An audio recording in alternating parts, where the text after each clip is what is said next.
Meskipun badai silih berganti dalam hidupku, tetap cinta Yesus selamanya. Shalom saudara-saudara, berjumpa lagi dengan saya Pendeta Muda Prima Wijaya dalam segmen Infinity Ministry. Kali ini tema yang diberikan adalah menjadi mempelai Kristus. So, bahan renungan kita, sharing kita pada kali ini akan saya memberikan judul yaitu kehidupan sebagai mempelai Kristus.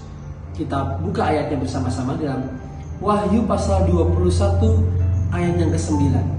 Sekali lagi, Wahyu pasal 21 ayat ke-9, saya akan bacakan untuk kita semua. Maka datanglah seorang dari ketujuh malaikat yang memegang ketujuh cawan, yang penuh dengan ketujuh malapetaka terakhir itu. Lalu ia berkata kepadaku, katanya, marilah ke sini, aku akan menunjukkan kepadamu pengantin perempuan mempelai anak domba. Saudara-saudara, Alkitab banyak banget memberikan sebutan bagi kita sebagai orang Kristen di akhir zaman ini ya Bapak Ibu Saudara ya. Terutama yang menunjukkan bahwa kita sebagai orang Kristen pada kali ini kita akan disebut sebagai mempelai Kristus. Nah, yang namanya mempelai Kristus, namanya mempelai itu pasti suatu saat akan menuju kepada satu hal, satu tujuan, yaitu dilangsungkannya sebuah pernikahan. Tentu saja pernikahan antara kita sebagai mempelai Kristus dengan Kristus sebagai mempelai laki-laki. Nah, yang jadi permasalahannya saudara-saudara adalah kapan dilangsungkannya pernikahan tersebut, saudara. Kita pernah tahu, Alkitab selalu bilang ya, berjaga-jagalah sebab ini adalah sudah akhir zaman. Selalu Alkitab memberikan kepada kita warning bahwa waktunya sudah dekat. Tapi sampai detik ini pun kita masih belum tahu kapan dan kapan pastinya akan dilangsungkan pernikahan tersebut ya Bapak Ibu Saudara-saudara. Tapi satu hal yang kita bisa untuk kita lakukan dalam kehidupan kita yaitu apa? Kehidupan sebagai mempelai perempuan. Kita memiliki bagian yang bisa kita lakukan untuk kita menunggu kapan waktunya Tuhan menyatakan dirinya sebagai mempelai laki-laki, menjemput kita sebagai mempelai perempuan, dan dilangsungkannya pernikahan antara kita sebagai mempelai perempuan dengan Tuhan Yesus Kristus sebagai mempelai laki-laki. Yang pertama, kehidupan yang harus kita miliki untuk kita menunggu mempelai laki-laki tersebut yaitu Tuhan Kristus, Tuhan Yesus Kristus, adalah mari kita memiliki kasih yang senantiasa berkobar-kobar dan menyala-nyala di hadapan Tuhan. Sebab yang namanya pernikahan antara mempelai laki-laki dan perempuan itu pasti dilandaskan oleh satu hal yang sangat penting, yaitu yang namanya kasih.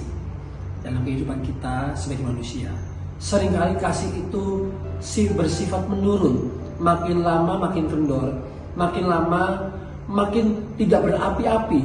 Nah, Alkitab juga sudah memperingatkan kepada kita untuk kita senantiasa hidup di dalam kasih mula-mula.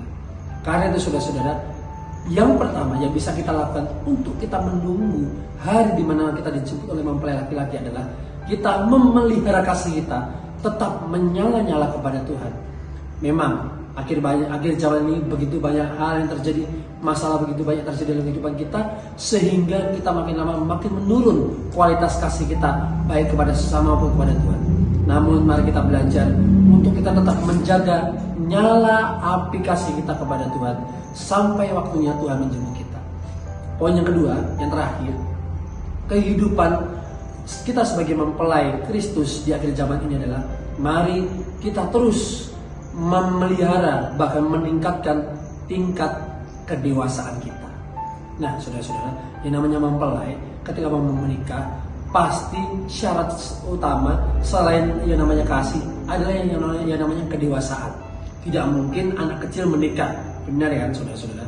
Pasti hanya orang-orang yang dewasa, orang-orang yang sudah dianggap cakap untuk mengambil keputusan, mereka yang diperbolehkan untuk menikah. Demikian juga dengan kita saudara-saudara. Untuk kita menyambut mempelai laki-laki saat ini adalah waktu yang sangat amat luar biasa baik. Tuhan memberkati kepada kita waktu, kesempatan untuk kita terus mengubah kehidupan kita, mengubah karakter kita. Makin lama makin dewasa di hadapan Tuhan. Saudara-saudara, begitu banyak hal yang terjadi dalam kehidupan kita, kiranya itu bukan melemahkan kita, tapi justru mendewasakan kehidupan kita.